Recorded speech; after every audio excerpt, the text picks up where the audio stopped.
सैयदना उमर बिन ख़त्ताब रज़ियल्लाहु ताला अन्हु से मरवी है कि रसूलुल्लाह सल्लल्लाहु अलैहि वसल्लम ने फरमाया, जो आदमी इस हाल में मरा कि वो अल्लाह ताला और आखिरत के दिन पर ईमान रखता हो तो उसे कहा जाएगा कि तू जन्नत के 8 दरवाज़ों में से जिस दरवाज़े से चाहता है दाखिल हो जा।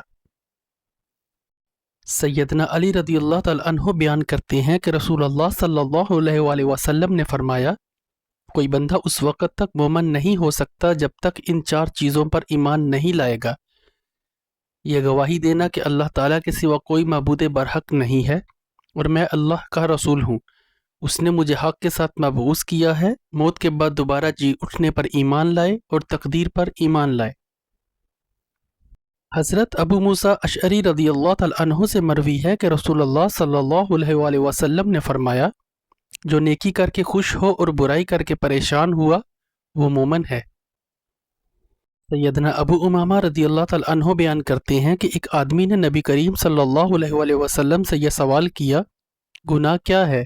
आप सल्लल्लाहु अलैहि वसल्लम ने फरमाया, जब कोई चीज़ तेरे दिल में खटकने लगे तो उसे छोड़ दे। उसने कहा, ईमान क्या है?